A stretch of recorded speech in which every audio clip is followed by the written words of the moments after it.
बिस्मिल्लाहिर्रहमानिर्रहीम। अस्सलाम वालेकुम स्टूडेंट्स, आज हम डिस्कस करेंगे 6.5 न्यूमेरिकल। ठीक है, तो 6.5 में हमारे पास है an aeroplane airplane wing is designed so that when the speed of the air across the top of the wing is 450 metre per second.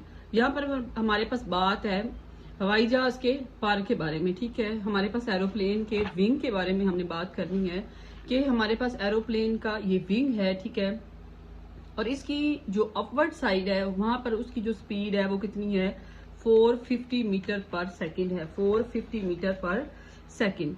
ठीक है, and the speed of air below the wing is 410 metre per second, और उसकी जो below में, wing के below में जो speed है वो कितनी है, 410 मीटर पर सेकेंड।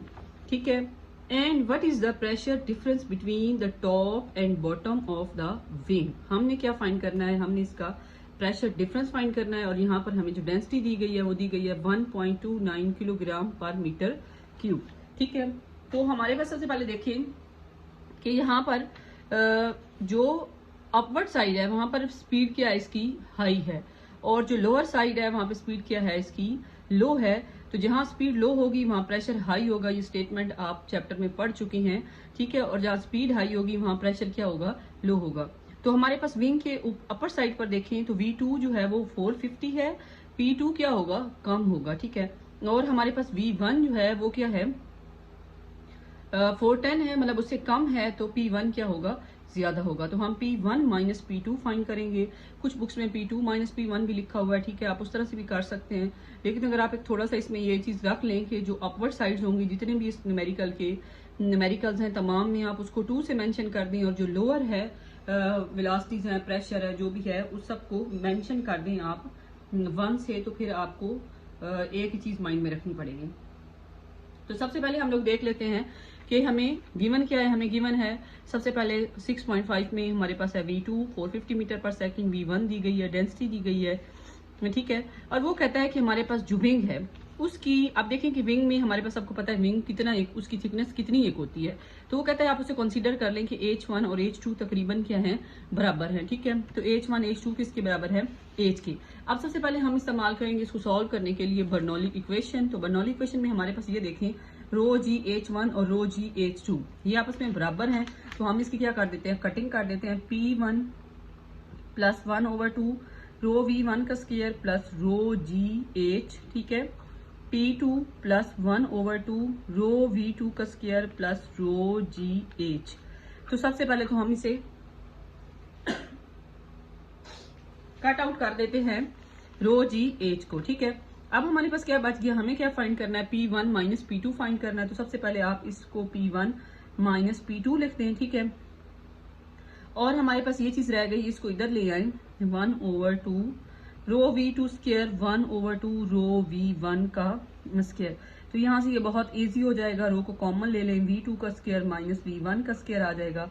अब आप इसमें तमाम वैल्यूज को क्या कर लेंगे, पुट कर लेंगे। तो हमारे पास क्या आएगा, 1/2 रो कितना है 1.29, और V2 कितना है, V2 हमारे पास है 450 का स्क्वायर, और V1 कितना है 410 का स्क्वायर। ठीक है, अब आपने स्क्वायर रूट लेना है, बस सिंपल इनका स्क्वायर ले लेना, स्क्वायर लेके माइनस करना है, इसके साथ मल्टीप्लाई, और उसके बाद एंड पे डिवाइड कर देंगे। जब आप डिवाइड कर देंगे तो हमारे पास इसका जो आंसर आएगा वो आएगा, इसको इस पे डिवाइड कर दें तो हमारे पास आंसर आएगा 0.645, और इसका स्क्वायर ले लें, इसका भी स्क्वायर ले लें, और इनको माइनस कर दें तो हमारे पास जो आंसर आएगा 3440। ठीक है, अब इन दोनों को आपस में मल्टीप्लाई कर देंगे तो हमारे पास जो आंसर आएगा वो आएगा 22188 पास्कल। ठीक है, अब इसे आप चाहें तो आप इसे पावर में लिख सकते हैं या किलो पास्कल में लिख सकते हैं। किस में लिख सकते हैं, किलो पास्कल। अब यहाँ पे देखें कि अगर हम डेसिमल को यहाँ पे लेकर आए तो हमारे पास ये 22 10⁻³ आएगा। ठीक है, पास्कल, और इसको लिख देते हैं 22 किलो पास्कल। सही है, P1 माइनस P2। तो ये हमारे पास इसमें मेन था, बहुत इजी न्यूमेरिकल था। ठीक है, थोड़ा सा बस अंडरस्टैंडिंग स्टार्टिंग की जरूरी है, उसके बाद आगे न्यूमेरिकल मुश्किल नहीं है। ठीक है, आगे हमारे पास नेक्स्ट है 6.6, जो कि इसकी स्टेटमेंट बहुत बड़ी है लेकिन बहुत आसान तरीन न्यूमेरिकल है, और आपने अपने माइंड में ये चीज नहीं रखनी कि जिनकी स्टेटमेंट ज्यादा बड़ी है वहां पे वो बोर्ड में नहीं आएंगे, बल्कि आपने उनको अंडरस्टैंड करना है, सॉल्व करना है, ताकि कोई भी न्यूमेरिकल पेपर में आए तो आपको आता हो। सबसे पहले 6.6 है, the radius of aorta about 1 centimetre and the blood flowing through it has a speed of about 30 centimetre per second. अब इस न्यूमेरिकल में हमें क्या कहा गया है, इस न्यूमेरिकल में कहा गया है कि हमारे पास क्या है, हार्ट है। हार्ट का काम क्या है, ब्लड को पंप करना है, ठीक है। हार्ट से सबसे पहले ब्लड किस में जाता है, बड़ी नाली में जाता है जिसको हम एरोटा बोलते हैं, ठीक है। और इस बड़ी नाली से फिर वो डिस्ट्रीब्यूट हो जाता है किस में, कैपिलरीज में, छोटी छोटी नालियों में तकसीम हो जाता है, ठीक है। These capillaries distribute the blood in the different parts of body, ठीक है। ये कैपिलरीज क्या करती हैं, ये बॉडी में ब्लड को क्या करती हैं, डिस्ट्रीब्यूट कर देती हैं। ये इस न्यूमेरिकल में मेन बात की गई है।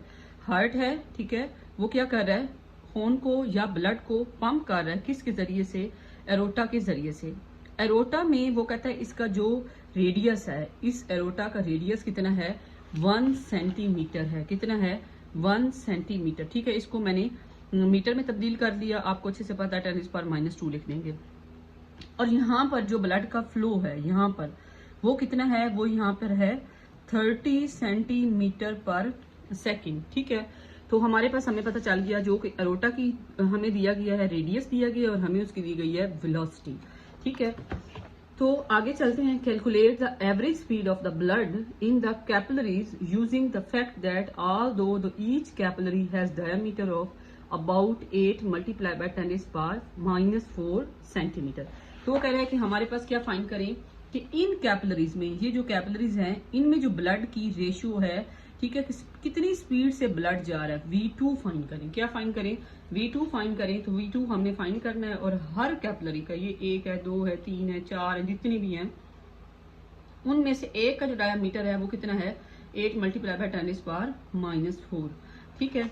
उसके बाद वो कहता है कि there are literally millions of them, कि मतलब ये मिलियन की तादाद में है ये capillaries of them, so that their total cross section is about 2000 centimetre square. मतलब आपने क्या करना है, लास्ट लाइन में उसने क्या कहा है, लास्ट लाइन में उसने कहा है कि अगर हम इन कैपिलरीज को जो मिलियन की तादाद में है, इनको इस तरह से इकट्ठा कर लें, ठीक है, अपने हाथ में सारी को, ढेर सारी हैं, ठीक है, उन सबको क्या कर लें, इकट्ठा कर लें और इन तमाम का क्रॉस सेक्शन इनको इस तरह से करेंगे तो हमारे पास इकट्ठा मिला के जो उनका क्रॉस सेक्शन बनता है वो कितना है, वो हमें दिया गया है एरिया। A2 के नाम से हम उसे लिखेंगे 2000 सेंटीमीटर स्क्वायर, ठीक है। सेंटीमीटर को हम किस में तब्दील कर देंगे, मीटर में।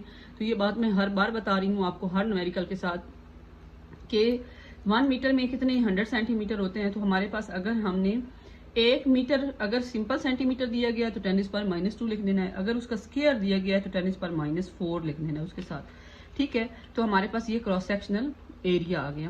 अब हम इसे क्या कर लेते हैं, by using equation of continuity हम इसे कर लेंगे सॉल्व, ठीक है, by using equation of continuity, ठीक है। तो इस तरह से ये आसान हो जाएगा, बहुत ज्यादा आसान है। आगे A1 V1 A2 V2, ठीक है। अब यहाँ पे देखें कि A1 क्या है, A1 हमारे पास नहीं गिवन, तो हम A1 नहीं गिवन हमें, तो A1 की जगह रेडियस गिवन है, तो हम क्या करेंगे कि उसकी जगह पे πr1 का स्क्वायर पुट कर देंगे। V1 A2 V2, हमने V2 क्या करना है, फाइंड करना है, तो A2 को इधर ला के क्या कर दें, डिवाइड कर दें V1 बाय A1 और यहाँ पर क्या आ जाएगा, V2 आ जाएगा, ठीक है। तो सबसे पहले हम क्या करेंगे कि वैल्यूज पुट कर देंगे कि हमारे पास 3.14 आ जाएगा एक तो, ठीक है, पाई की वैल्यू जो हमारे पास है। R1 की कितनी है, R1 की है 1 10⁻⁻² का स्क्वायर, ठीक है। उसके बाद V1 कितना है, V1 हमारे पास है 30 10⁻⁻²। यहाँ पे ये देखें 30 हमें दिया गया था सेंटीमीटर पर सेकंड, मतलब हमें सिर्फ सेंटीमीटर को तब्दील करना था किस में, मीटर में, तो वो हमने कर दिया 10⁻⁻² इसके साथ आ जाएगा, ठीक है। इस सारे को डिवाइड कर देंगे A1 पर, A1 हमारे पास कितना है 0.2 है, सॉरी A2 है, A1 तो गिवन नहीं था, A2 है 0.2, ठीक है। इसको मल्टीप्लाई करें और डिवाइड करें तो उसके बाद हमारे पास जो आंसर आता है आप इनकी पावर्स को चाहें तो अलग कर लें। यहाँ पे 10⁻⁻² है, ये 2 को 2 से मल्टीप्लाई करें तो कितनी हो जाएगी 4। इन पावर्स को जमा कर दें तो ये कितनी बन जाएंगी 3.14 मल्टीप्लाई 30 मल्टीप्लाई बाय 10⁻⁻6/0.2। तो अब आप आसानी से इन दोनों को मल्टीप्लाई करें, इसको डिवाइड करें तो हमारे पास जो आंसर आता है वो आता है 4.7 10⁻⁻4। ठीक है, आप इसे राउंड अबाउट कर दें। ठीक है, क्योंकि हमारे पास आंसर जो बुक में गिवन है वो 5 है।